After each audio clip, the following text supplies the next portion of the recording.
الحمد لله والصلاة والسلام على رسول الله.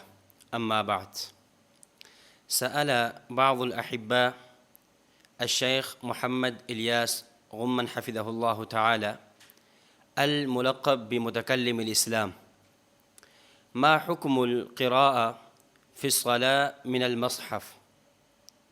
لأننا نرى بعض الأئمة هم يصلون ويقرؤون من المصحف، وحينما يركعون ويسجدون فيضعون المصحف على المكتب. وكذلك نرى بعض الأئمة هم يصلون ويقرؤون من الجوال. ما حكم هذه الصلاة؟ هل هذا الصلاة يجوز أم لا؟ فأجاب الشيخ حفظه الله تعالى بالتفصيل، والشيخ نقل مذهب أبي حنيفة رحمه الله تعالى بالتفصيل، وكذلك أجاب الحديث الرواية التي استدل هؤلاء الناس. مذهب أبي حنيفة نعمان بن ثابت رحمه الله تعالى: مثل هذه الصلاة الذي يصلي الإمام ويقرأ من الجوال أم يقرأ من المصحف، الصلاة لو كانت مكتوبة أم نافلة لا يجوز، كما قال الكاساني رحمه الله تعالى في كتابه الشهير بدائع الصنائع، فيكتب: ولو قرأ المصلي من المصحف فصلاته فاسدة عند أبي حنيفة رحمه الله تعالى. فنذكر عدة دلائل وفق مذهب أبي حنيفة رحمه الله تعالى. فخلاصة الأدلة 6 أمور. الأمر الأول عمل رسول الله صلى الله عليه وسلم، والأمر الثاني عمل الخلفاء الراشدين، والأمر الثالث عمل أصحاب النبي صلى الله عليه وسلم والتابعين والسلف رحمهم الله، والأمر الرابع ترك السنة المؤكدة للاستحباب، وأمر الخامس التشبه بأهل الكتاب، والأمر السادس تلقن المصلي من غيره. فالآن أنا أذكر بالتفصيل هذه الأمور وهذه الدلائل بالتفصيل. أما أمر الأول عمل رسول الله صلى الله عليه وسلم، لأن ورد في الحديث الصحيح الذي أخرجه الإمام البخاري رحمه الله تعالى في صحيحه عن مالك بن حويرث رضي الله تعالى عنه قال: قال رسول الله صلى الله عليه وسلم: صلوا كما رأيتموني أصلي. وحينما نرى صلاة رسول الله صلى الله عليه وسلم، ما صلى الله عليه وسلم من المصحف في حياته قط، ولا أجاز صلى الله عليه وسلم أحد من أصحابه. وكذلك هذه الدلائل القوية على القراءة بدون المصحف. والأمر الثاني عمل الخلفاء الراشدين رضي الله تعالى عنهم أجمعين. ورد في الحديث الذي أخرجه الإمام أبو داود رحمه الله تعالى في سننه عن عرباذ بن سارية رضي الله تعالى عنه قال: قال رسول الله صلى الله عليه وسلم: عليكم بسنتي وسنة الخلفاء الراشدين المهديين، تمسكوا بها وعضوا عليها بالنواجس، وإياكم ومحدثات الأمور، فإن كل محدثة بدعة وكل بدعة ضلالة.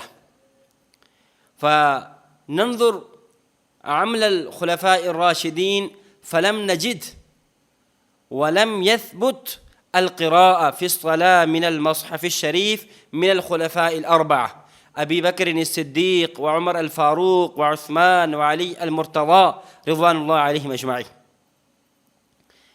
الدليل الثالث، الأمر الثالث، عمل أصحاب النبي صلى الله عليه وسلم والتابعين والسلف. ثبت من الصحابة رضوان الله عليهم أجمعين والتابعين والسلف أنهم يكرهون القراءة في الصلاة من المصحف ويمنعونه، فنذكر عدة دلائل في هذا الباب. الأول، عمر بن الخطاب رضي الله تعالى عنه، قد كتب الإمام ابن أبي داود رحمه الله تعالى في كتابه المسمى كتاب المصاحف عن ابن عباس رضي الله تعالى عنه قال: نهانا أمير المؤمنين عمر رضي الله تعالى عنه أن نؤم الناس في المصحف. وعمار بن ياسر رضي الله تعالى عنه هو يقول ألف في تاريخ البغداد عن عمار بن ياسر رضي الله تعالى عنهما أنه كان يكره أن يؤم الرجل الناس بالليل في شهر رمضان في المصحف، قال: هو من فعل أهل الكتاب. والثالث، عبد الله بن عباس، الكتاب كتاب الآثار برواية الإمام أبي يوسف رحمه الله. بلغني عن ابن عباس رضي الله تعالى عنهما أنه قال في الرجل يؤم القوم وهو ينظر في المصحف أنه يكره ذلك، وقال: هو من فعل أهل الكتاب. والرابع، سويد بن حنظلة رضي الله تعالى عنه، كتاب المصاحف لابن أبي داود، عن سويد بن حنظلة البكري رضي الله تعالى عنه أنه مر على رجل يؤم قوما في مصحف فضربه برجله. الخامس، الإمام سعيد بن المسيب رحمه الله تعالى، كتاب المصاحف لابن أبي داود، عن ابن المسيب رحمه الله قال: إذا كان معه ما يقوم به ليله ردده ولا يقرأ في المصحف. السادس، فقيه العراق الإمام إبراهيم بن يزيد النخعي، كتاب المصاحف لابن أبي داود، عن إبراهيم رحمه الله أنه كره أن يؤم في المصحف.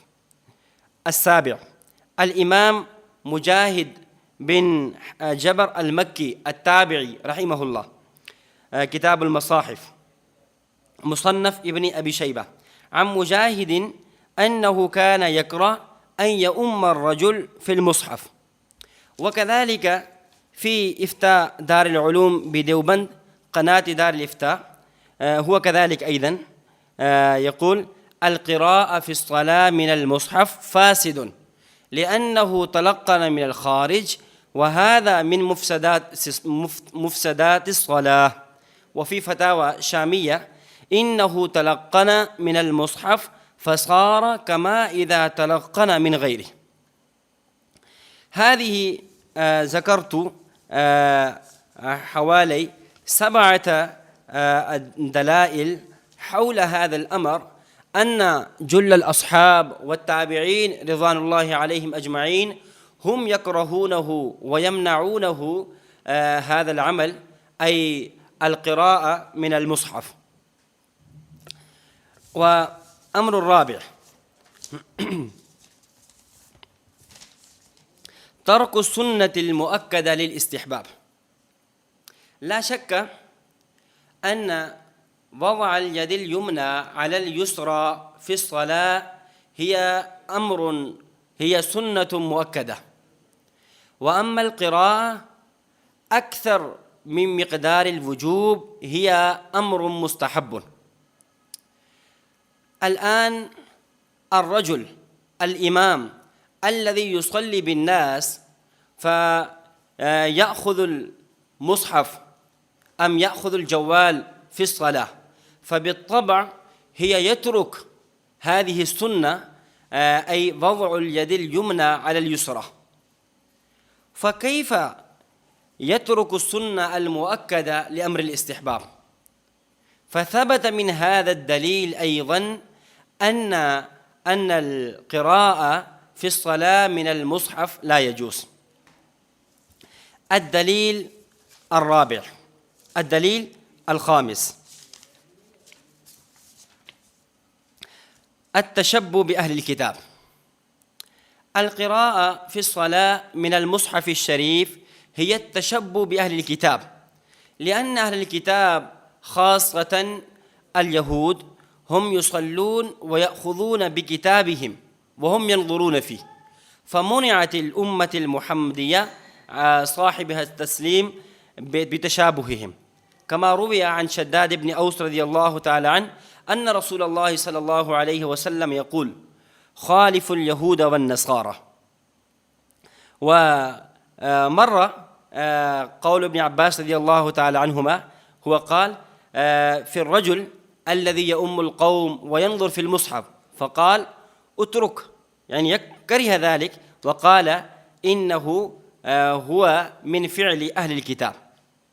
والأمر السادس، تلقن المصلي من غيره. لا شك الرجل الذي يصلي في الصلاة بالمصحف هو يتلقن من الخارج، لأن القرآن مثل الخارج، وهذا مذهب الحنفية. التلقن من الخارج هي من مفسدات الصلاة. فهذه أدلة كثيرة الذي ذكرت حول هذا العنوان. فأخيرا أذكر الحديث الذي استدل بعض الناس من هذا الحديث، هو حديث زكوان رضي الله تعالى عنه الذي أخرجه الإمام البخاري رحمه الله تعالى في صحيحه. وكانت عائشة يؤمها عبدها زكوان من المصحف. فما هو المفهوم الصحيح لهذا الحديث؟ المفهوم الصحيح لهذا الحديث أذكر. الجواب الأول: لا يراد به المعنى الظاهرة، بل معناه أن زكوان حينما يصلي بالناس فيضع المصحف معه، لو نسي في القراءة أو شك فيها فيفتح المصحف بعد الصلاة وينظر فيه. فهذا هو المعنى الصحيح الذي بين الفقهاء مثل الكاساني رحمه الله، وكذلك شارح البخاري العلامة بدر الدين العيني رحمه الله تعالى. يقول العلامة بدر الدين العيني: أثر زكوان إن صح فهو محمول على أنه كان يقرأ من المصحف قبل شروعه في الصلاة، أي ينظر فيه ويتلقن منه ثم يقوم فيصلي، فإنه كان يفعل بين كل شفعين فيحفظ مقدار ما يقرأ من الركعتين، فظن الراوي أنه كان يقرأ من المصحف. يعني هذا الجواب. والجواب الثالث: لو حمل مولى عائشة رضي الله تعالى عنها على المعنى المذكور أن زكوان يقرأ من المصحف فيعد التفرد، وهذا أصول واضح أن التفرد الذي ضد جماهير أصحاب النبي صلى الله عليه وسلم لا يقبل، وبالطبع يرجح مذهب الجمهور والسواد الأعظم، كما ورد في الحديث أن النبي صلى الله عليه وسلم يقول: يد الله على الجماعة فاتبعوا السواد الأعظم. نسأل الله تعالى أن يوفقنا الأعمال الصالحة، ونسأل الله تعالى أن يبارك لنا في شهر رمضان.